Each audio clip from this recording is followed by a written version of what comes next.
మీకోసం మీ వీరమే ఛానల్ కు స్వాగతం. ఆంధ్రప్రదేశ్ మరియు తెలంగాణ డిఎస్సి అభ్యర్థులకు ఎడ్జిటి ప్రిపరేషన్ ప్లాన్ ఈ వీడియోలో చక్కగా వివరించడం జరిగింది. నేను 2008 డిఎస్సిలో ఎడ్జిటి పోస్ట్ సాధించాను. టాప్ 10 లో ర్యాంక్ లోనే ఉన్నాను. అలాగే 2011లో model school PGT Telugu zonal 20వ ర్యాంకును, అలాగే టీజీటీ తెలుగు జోనల్ 2వ ర్యాంకును, అలాగే 2011లో తెలుగు పండిట్ గ్రేడ్ 2 పోస్టులు కూడా మొత్తం 4 గవర్నమెంట్ ఉద్యోగాలు సాధించాను.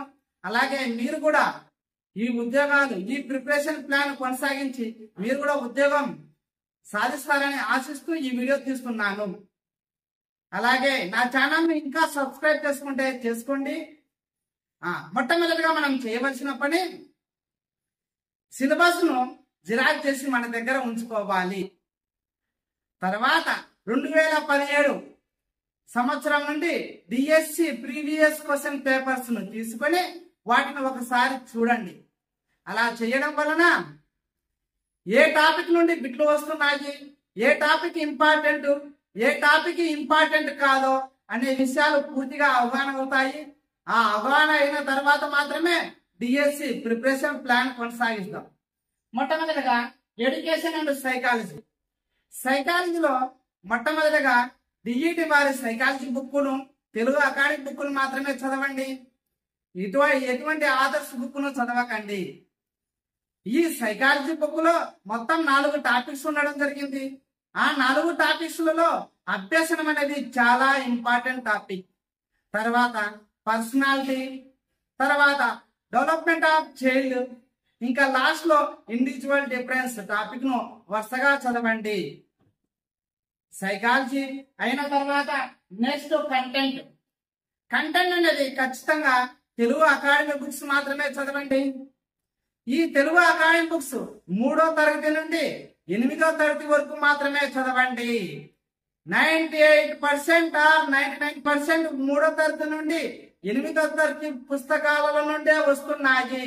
ఓన్లీ 1 or 2% మాత్రమే 9th 10th క్లాస్ బుక్స్ నుండి వస్తున్నాయి. కాబట్టి మిత్రమా, మీరు 3rd క్లాస్ నుండి 8th క్లాస్ వరకు పూర్తిగా పట్టు సాధించిన తర్వాతనే 9th క్లాస్ మరియు 10th క్లాస్ బుక్లు చదవండి.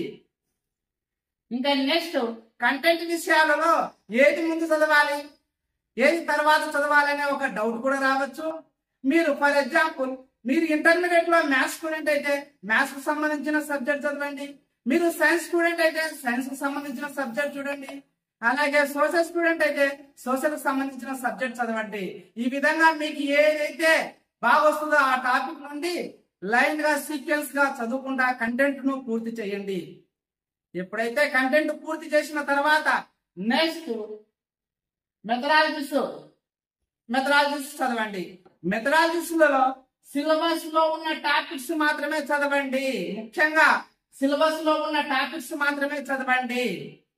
మొత్తం చదవకుండా ఏ టాపిక్స్ సిలబస్ లో ఇచ్చారో, అందుకే మీకు సిలబస్ పేపర్ ను జిరాక్స్ మీ దగ్గర ఉంచుకోమని చెప్పాను. సిలబస్ లో ఉన్న టాపిక్స్ మాత్రమే చదవండి. ఆ టాపిక్స్ లలో మ్యాథ్స్, సైన్స్, సోషల్ అనేది రిలవెంట్ గా ఉండడం జరుగుతుంది. ఈ 3ను కంబైన్డ్ గా చదవండి. తర్వాత తెలుగు, ఇంగ్లీష్ అనేది రిలవెంట్ గా ఉండడం జరుగుతుంది. కాబట్టి ఈ 2ను కంబైన్డ్ గా చదవండి. ఇవి ఓన్లీ అకాడమిక్ బుక్స్ మాత్రమే చదవండి. తెలుగు అకాడమిక్ బుక్స్ నుండే చదవండి. ఎటువంటి మెటీరియల్స్ ఆథర్స్ తీసుకోకండి. Next perfective education. ఇది కూడా తెలుగు అకాడమిక్ బుక్స్ అయినా డిఈడి బుక్స్ నుండే తీసుకోండి. దాన్ని పూర్తి చేయండి. Next GK and current affairs.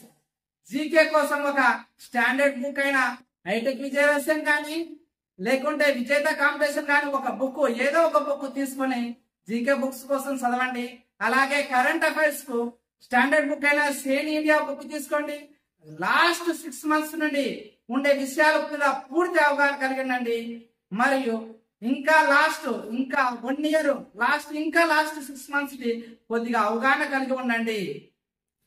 ఈ విధంగా సిలబస్ ను పూర్తిగా చదవండి. చాలా మంది అభ్యర్థులు ఈ విధంగా కాన్సెప్ట్ వైజ్ గా చదవాలి. కాన్సెప్ట్ వైజ్ గా చదివిన తర్వాత వాటిని అండర్స్టాండ్ చేసుకోవాలి. ఎప్పుడైతే అండర్స్టాండ్ చేసుకున్న తర్వాత అప్లికేషన్ చేయాలి. ఈ విధంగానే చదవాలి. ఈ విధంగా చదివినప్పుడు మాత్రమే మనం ప్రతి ఒక్క బిట్టుకు సమాధానం చెప్పగలము, సమాధానం చేయగలము. కానీ చాలా మంది అభ్యర్థులు బిట్ వైజ్ చేసుకుంటూ బిట్లు లక్షల కొద్ది వేల కొద్ది బిట్లు చేసినా కానీ ఎటువంటి లాభం ఉండదు. ఎందుకనగా అవి దాని వలన మనము ఎగ్జామ్ లో క్వశ్చన్ పేపర్ లో పరీక్షలో 4 ఆప్షన్లో ఒక ఆప్షన్ సెలెక్ట్ చేసుకోలేము. కాబట్టి కంప్లీట్ సిలబస్ అంతా కంప్లీట్ అయిన తర్వాతనే బిట్ బ్యాంక్ చేయాలి. అలాగే సిలబస్ కంప్లీట్ అయిన తర్వాత ప్రతిరోజు మోడల్ క్వశ్చన్ పేపర్ ను, స్టాండర్డ్ మోడల్ క్వశ్చన్ పేపర్ ను తీసుకొని ప్రతిరోజు ఒక మోడల్ పేపర్ చేయాలి. అలా చేయడం వలన మనము ఎగ్జామ్ హాల్లో జరిగే భయాన్ని మరియు కాన్ఫిడెన్స్ ను పొందుతాము. భయాన్ని పోగొట్టుకుంటాము మరియు కాన్ఫిడెన్స్ ను కూడా పొందుతాము. అలాగే మరియు ఆ ఎగ్జామ్ పేపర్ చేయడం వలన ఏ టాపిక్ లో ఇంకా మేము చదవలేము, ఏ టాపిక్ లో ఇంకా మనము పట్టు సాధించాలనే విషయాలు కూడా తెలుస్తాయి. కాబట్టి సిలబస్ అంతా కంప్లీట్ అయిన తర్వాత ఖచ్చితంగా స్టాండర్డ్ మోడల్ క్వశ్చన్ పేపర్స్ ప్రతిరోజు ఒకటి చేయండి. ఆ విధంగా కంప్లీట్ అయిన తర్వాత రివిజన్ చేస్తూనే ఉండండి. ఎస్సీఆర్టీ బుక్స్ ను, తెలుగు అకాడమిక్ బుక్స్ ను రివిజన్ చేస్తూనే ఉండండి. మీరు చదివిన టాపిక్స్ ను, కొత్త విషయాల జోలికి వెళ్లకుండా. సపోజ్ మనకు అభ్యర్థులలో 3 రకాల అభ్యర్థులు కనిపిస్తుంటారు. మొదటి రకం అభ్యర్థులు, 2వ రకం అభ్యర్థులు, 3వ రకం అభ్యర్థులు. ఫస్ట్ మనము మొదటి రకం అభ్యర్థుల గురించి తెలుసుకుందాం. 90% సిలబస్ మొదటి రకం అభ్యర్థులలో 90% సిలబస్ ఎస్సీఆర్టీ బుక్స్ లేక తెలుగు అకాడమిక్ బుక్స్ నుండి చదివిన తర్వాత ఇంకా తర్వాత వాళ్ళు ఏం చేసే పని రివిజన్. ఈ విధంగా రివిజన్ చేస్తుంటారు. చదివిన టాపిక్స్ ను రివిజన్ చేస్తూ ఉంటారు. వీరు ఖచ్చితంగా 100% విజయం సాధిస్తారు మరియు ఉద్యోగం సాధిస్తారు. మరియు 2వ రకం అభ్యర్థులు ఎలా ఉంటారంటే 90% సిలబస్ తెలుగు అకాడమిక్ బుక్స్ నుండి చదివిన తర్వాత 10% బిట్స్ కోసం పుస్తకాల పురుగుల్లాగా వివిధ ఆథర్స్ బుక్స్ ను బజార్లో దొరికే ప్రతి పుస్తకం చదువుతూ ఉంటారు. అలా చేయడం వలన 90% రివిజన్ చెయ్యరు. కాబట్టి వీరు కూడా ఉద్యోగం సాధించలేరు. ఈ 3వ రకం అభ్యర్థులు నామమాత్రంగా చదివే వారు ఉద్యోగాన్ని సాధించలేరు. కాబట్టి మిత్రమా, మీరు ఏ రకంలో ఉంటారో మీరే నిర్ణయించుకోండి. ఈ ప్రిపరేషన్ ప్లాన్ కొనసాగించి నేను 4 ఉద్యోగాలు సంపాదించాను. కాబట్టి మీరు కూడా 4 ఉద్యోగాలు సంపాదించాలని కోరుకుంటున్నాను. అలాగే డిఎస్సి ఎగ్జిట్కి సంబంధించిన తెలుగు గ్రామర్ ను పూర్తిగా 1-2 రోజుల్లో మీ ముందుకు అందుబాటులో ఈ ఛానల్ ద్వారా తెస్తాను. అలాగే టీజీటీ మరియు పీజీటీ తెలుగు మరియు స్కూల్ అసిస్టెంట్ తెలుగుకు సంబంధించిన కంప్లీట్ సిలబస్ ను కూడా యూట్యూబ్ ఛానల్ ద్వారా ఫ్రీగానే మీకు అందుబాటులోకి తీసుకొస్తాను. Thank you. ఇట్లు మీకోసం మీ వీర రమేష్.